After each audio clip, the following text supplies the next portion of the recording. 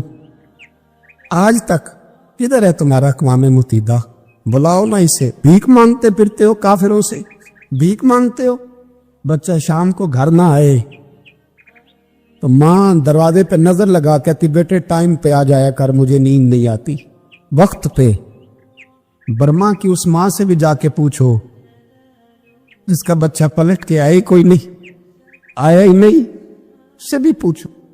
بچے نے آدھی رات کو روٹی مانگ لی تو فالج زدہ ماں، اس کو فالج تھا، وہ رینگتی ہوئی اٹھی اور اس نے اپنے لال کو روٹی پکا کے دی. باپ کہتا رہا چل چھوڑ سو جا بیٹے تیری اماں. اس نے کہا نہیں مجھے نیند نہیں آتی، بیٹا بھوکا ہے.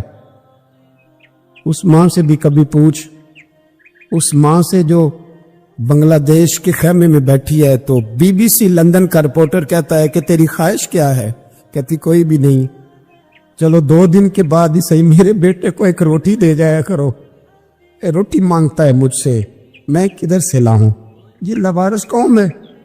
میں حکمران سے جا کے بات کروں جب میرا اپنا نمازی مسلمان کہتا ہے پہلے پاکستان کے بچے تو پال لو. میرے بھائی تجھے خبر ہی نہیں.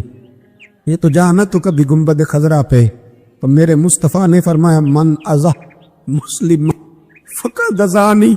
فرمایا جب میرا مسلمان تکلیف میں ہوتا ہے تو میں گنبد میں تکلیف میں ہوتا ہوں، مجھے درد ہوتا ہے، مجھے اذیت ہوتی ہے. پوچھ جا کے محبوب پاک سے. میرے عزیز کسی کو غم ہی نہیں ان لوگوں کا، کسی کو پرواہ ہی نہیں، کچھ سوچتا ہی نہیں ان کے بارے میں. میں اپنے گھر میں مست ہوں، آپ اپنے گھر میں مست ہیں. میرے رسول اللہ کی امت لٹ گئی ساری، جگہ جگہ تباہی. 1 انچ دھرتی پر زمین ایسی نہیں جو کافر کی اور خون بہتا ہو. ایک ریمنڈ ڈیوس امریکی کتا یہاں بند تھا مسلمانوں کے قتل میں. انہیں اپنی قوم کی اتنی فکر تھی وہ راتوں رات چھڑا کے لے گئے. لیکن میری اور تیری بہن عافیہ صدیقیہ سالوں سے بند ہے. تڑپ کے پوچھا ہے مسلمانوں نے کہ اس کی غلطی تو بتاؤ، اس کا قصور نہیں پر وہ بند ہے. کوئی نہیں بات کرنے والا، کوئی نہیں. مسجد جانے جمعہ تو پڑھانا ہے، اس میں غرض نہیں درد ہے کہ نہیں کہ اس میں تو اتنا پتہ ہے 1 گھنٹے تقریر ہے کرنی ہے. پیر صاحب صبح سے شام تک تعویذ لکھتے، سیاستدان صبح سے شام تک جنازہ بھی تب پڑتا ہے کہ مجھے ووٹ ملیں گے. تاجر کہتا ہے بس دکان چلنی چاہیے، مر جائے میری طرف سے ساری دنیا. بس کرو، اس خول سے باہر نکلو. اے نوجوان مسلم، کبھی یہ تدبر بھی کیا تو نے وہ کون سا گردوں ہے جس کا ہے تو ایک ٹوٹا ہوا تارا؟ تو نے سوچا ہی نہیں کبھی؟ تجھے کبھی خبر ہی نہیں ہوئی کہ یہ کس قدر بڑا کام تھا؟ میرے رسول پاک صلی اللہ علیہ وسلم کے غلاموں جاگو. جاؤں حضرت سعد بن ابی وقاص کے پاس، قادسیہ کی جنگ ہو رہی تھی، کافر بلا رہا تھا آؤ اگر کوئی ہے تو آؤ، آؤ مقابلے میں. حضرت سعد بن ابی وقاص نے گھوڑے دوڑا دیے. دشت تو دشت ہیں، صحرا بھی نہ چھوڑے ہم نے، بحر ظلمات میں دوڑا دیے گھوڑے ہم نے. حضرت سعد بن ابی وقاص نے گھوڑے دوڑائے، آگے دریا آ گیا، کوئی پل نہیں، کوئی شے نہیں. اسلام کی عزت کا سوال ہے. حضرت سعد بن ابی وقاص نے ہاتھ اٹھائے اور کہا اے اللہ، اگر تو موسیٰ کی نافرمان قوم کو رستہ دے سکتا ہے تو ہمارے دلوں کو جانتا ہے، ہم تو اپنے رسول کے فرما بردار غلام ہیں. آنا مہربانی کر کہ اگر تو نے دل مسلم کی دل جوئی نہیں تو ہمیں تانا دیں گے بت کے مسلم کا خدا کوئی نہیں. اے اللہ مہربانی فرما، اگر تو حضرت وَإِذْ فَرَقْنَا بِكُمُ الْبَحْرَ فَأَنْجَيْنَاكُمْ وَأَغْرَقْنَا آلَ فِرْعَوْنَ، اگر تو حضرت موسیٰ کی قوم کے لیے دریا پاڑ سکتا ہے تو ہم تو نبی پاک کے غلام ہیں. صحابہ کہتے ہیں جناب سعد نے دعا مانگی تو دریا نے رستہ عطا فرما دیا. یار تو دعا بھی نہیں مانگتا. حضور نے فرمایا دعا صلاح المومن، دعا مومن کا ہتھیار ہے، تو نے یہ بھی چھوڑ دیا ہے. اب تو باتیں کر کے تبصرے کر کے ٹی وی دیکھ کے اپنی رائے قائم کر کے کمنٹس کر کے سو جاتا ہے، یہ بھی سوتا خشک ہو گیا، تو دعا تک نہیں مانگتا۔ فرماتے ہیں دعا مانگی تو دریا میں رستہ دیا، اور جب اس کنارے نکلے تو حضرت سعد کہنے لگے کسی کی کوئی شے تو نہیں رہ گئی دریا میں، کوئی چیز تو نہیں رہ گئی۔ ایک صحابی کہنے لگے پیالہ رہ گیا ہے، تو حضرت سعد فرمانے لگے او دریا ہمارا پیالہ واپس نہیں کر دیتا؟ تو کہتے ایک لہر آئی تو پیالہ بھی باہر پھینک گئی۔ او بھائی ہم اسی رسول کا کلمہ پڑھتے ہیں جن کا حضرت سعد بن ابی وقاص نے کلمہ پڑھا تھا، اور کسی جگہ میرے نبی پاک نے نہیں فرمایا اللہ سے ابھی کی سنے گا بعد میں آنے والوں کی نہیں سنے گا، کسی جگہ نہیں کہا۔ پر تو کشکولے دعا بھی نہیں اٹھاتا، مصیبت میں بھی اب یاد خدا ہم کو نہیں آتی، دعا منہ سے نہ نکلی جیبوں سے عرضیاں نکلی، تو یہ کام بھی نہیں کرتا۔ میرا دل کرتا تھا چلو اور کچھ نہ ہو مسجدوں میں اجتماعی دعا ہی ہو جائے، پر اس طرف بھی توجہ نہیں، وہاں بھی کہتے ہیں مولوی صاحب جلدی کرو گھر جانا ہے، اتنی لمبی دعا، اور کمنٹس کر رہے ہیں لوگ، کہتے ہیں آپ اپنے گھر کی سوچیں۔ میرے بھائی دعا، صلاح الدین ایوبی فلسطین کی جنگ لڑ رہے تھے، خبر آئی کہ عیسائیوں کا ایک بحری بیڑا بحری جہاز اسلحہ لے کے آ رہا ہے، نیزے ہیں تلواریں ہیں تیر ہیں۔ صلاح الدین ایک بزرگ تھے، ان سے ملے تو کہنے لگے بابا جی آپ بھی دعا کرو، میں بھی دعا کرتا ہوں، مسلمانوں کے پاس پہلے اسلحہ نہیں، عیسائیوں نے اور منگا لیا ہے، کہیں ایسا نہ ہو مسلمانوں کے خلاف اتنا اسلحہ استعمال ہو۔ یہ بات کہی، بابا جی کو دعا کا کہا، خود مسجد اقصیٰ میں ساری رات روتے رہے۔ صلاح الدین ساری رات، ہمارا حکمران جسے ربنا آتنا فی الدنیا پوری نہیں پڑھنی آتی، اور اب تو ایسے پیر آ گئے میدان میں جو سورہ فاتحہ سیدھی نہیں سنا سکتے، الا ماشاءاللہ۔ ساری رات صلاح الدین ایوبی روتے رہے۔ وہ بزرگ کہتے ہیں میں بھی کونے میں تھا، پر جس درد سے اس نے دعا مانگی میں نہیں مانگ سکا۔ سویرے خبر آئی کہ دشمن کا وہ بحری بیڑا جو اسلحہ لے کے آ رہا تھا دریا میں غرق ہو گیا ہے۔ صبح خبر آئی تو وہ شخص ایک آگے بابا جی سے کہنے لگا بابا جی وہ بحری بیڑا دریا میں غرق ہو گیا، تو بابا جی رو پڑے، کہنے لگے دریا میں غرق نہیں ہوا، صلاح الدین ایوبی کے آنسوؤں میں غرق ہو گیا ہے، اس کے آنسوؤں میں غرق ہو گیا ہے، اس نے رب سے دعا ہی ایسی مانگی اس کے آنسوؤں میں۔ تو دعا بھی نہیں مانگتا میرے بھائی مسلمانوں کے لیے، تو دعا بھی نہیں مانگتا۔ امام حسین میدان کربلا میں تھے، ایک راوی کہتا ہے 3 دن پانی بند رہا ہے، روٹی بند رہی ہے، اور قرآن پاک کی تلاوت 1 منٹ کے لیے بھی بند نہیں ہوئی، دعا اور التجا 1 منٹ کے لیے بھی بند۔ حسین کے خیمے سے یہ آواز بار بار آتی رہی، یا اللہ استقامت بھی دے اور صبر بھی عطا فرما۔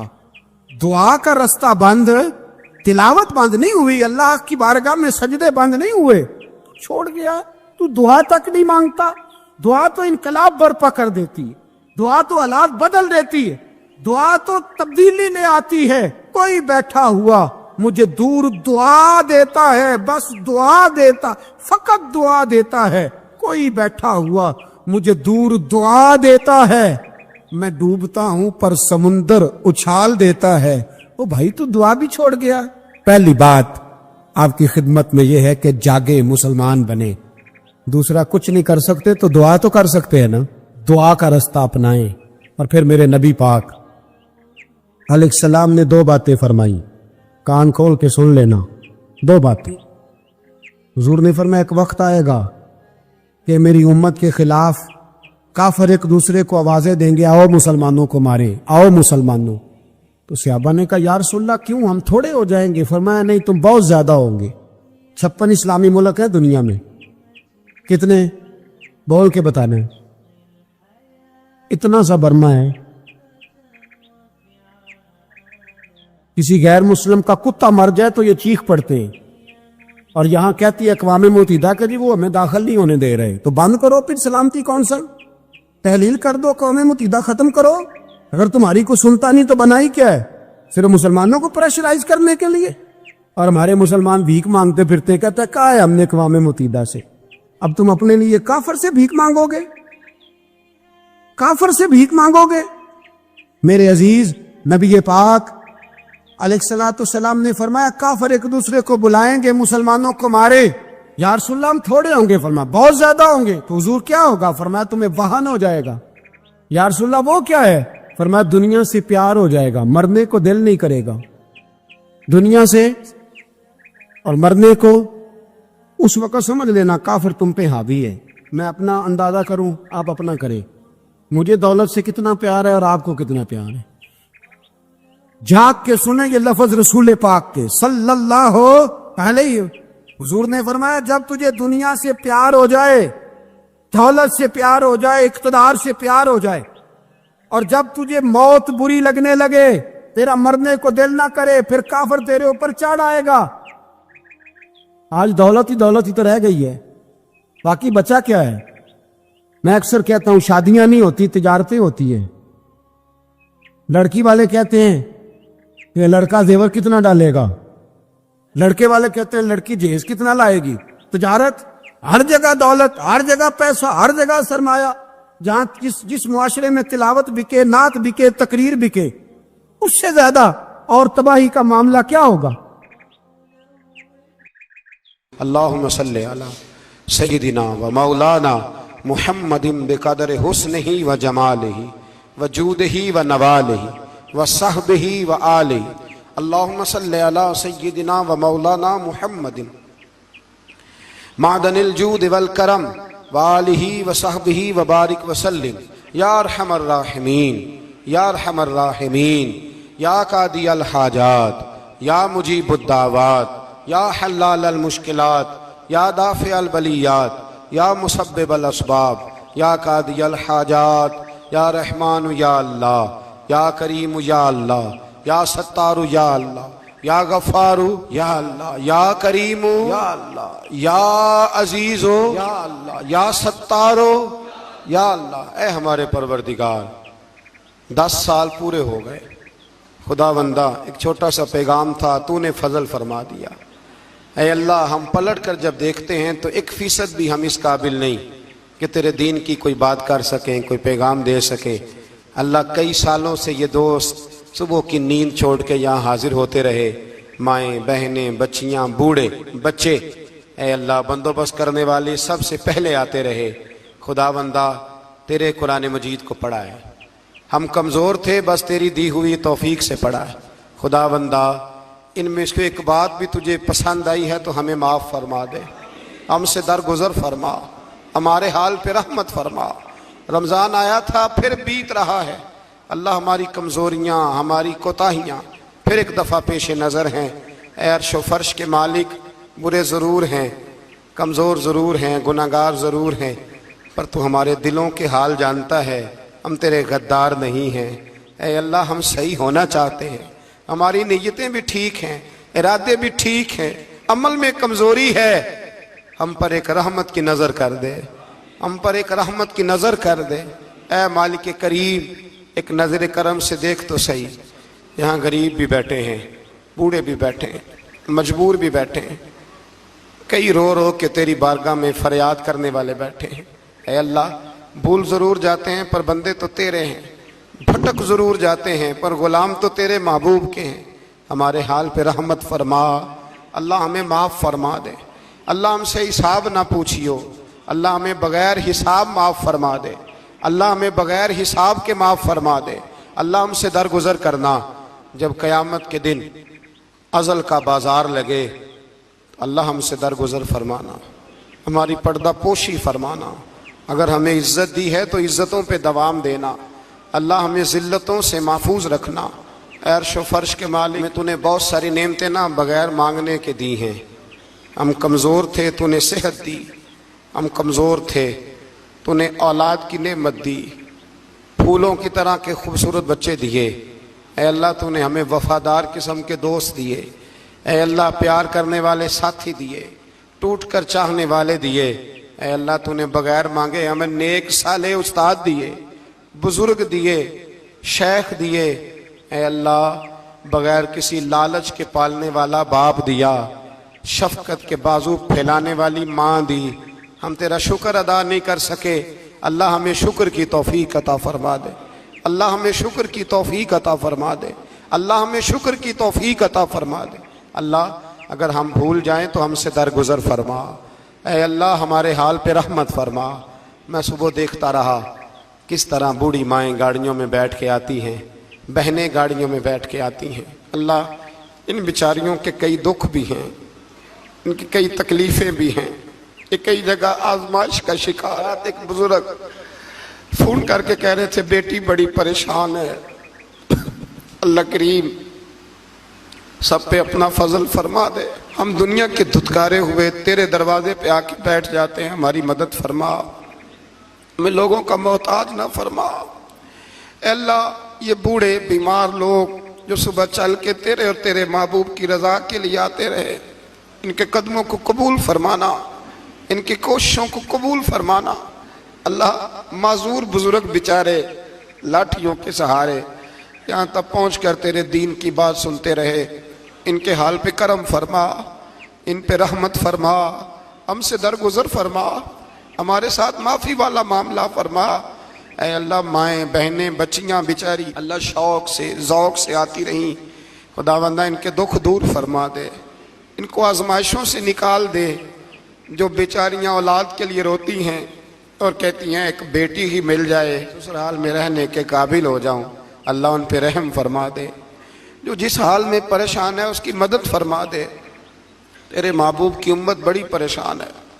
اے اللہ ختم قرآن کا موقع ہے، رمضان کی جاتی ہوئی گھڑیاں ہیں، اے اللہ پوری دنیا میں رسول اللہ کے غلاموں کا خون بہہ رہا ہے۔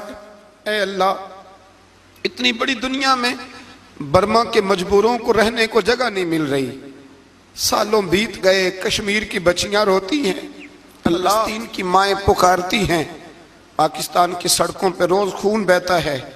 ہم نے بڑی بڑی کوشش کر کے بڑے بڑے لوگوں کے وعدوں پہ اعتبار کیا، اے اللہ اب تو ہماری مدد فرما، ہماری مدد فرما، غریبوں کی مدد فرما، یتیموں کی مدد فرما۔ اے اللہ جو سڑکوں پہ جھونپڑیوں میں ہیں ان کی مدد فرما، اے اللہ جو بیچارے چھابڑی فروش ہیں ان کی مدد فرما، جہاں جوان بچیاں ہیں ان کی مدد فرما۔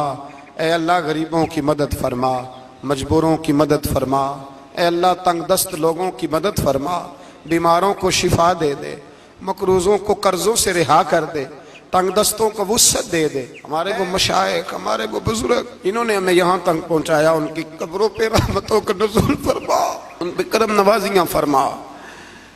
جن کے عزیز و رشتہ داروں میں سے کوئی دنیا سے چلا گیا ہے، اللہ جن کے ماں باپ رخصت ہو گئے ان کی قبریں نور سے بھر دے، رحمت سے بھر دے۔ ربنا اغفر لی ولوالدی وللمؤمنین یوم یقوم الحساب۔ اے اللہ زندگی میں جب موت کا وقت آئے نا تو ہمیں کلمے کی توفیق عطا فرمانا، ہمیں بے ایمانی کی موت سے محفوظ رکھنا، ایماندار مارنا ہمیں۔ اللہ ہماری آخرت کی منزلوں پہ اپنا فضل رکھنا، ہم سے سخت حساب نہ لینا۔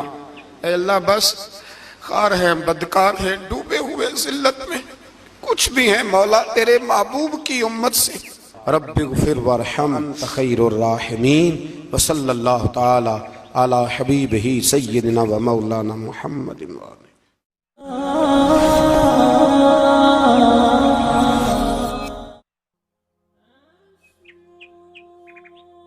جس کا جس بزرگ سے تعلق ہوتا ہے وہ بزرگ اس کے ساتھ ہوتا ہے۔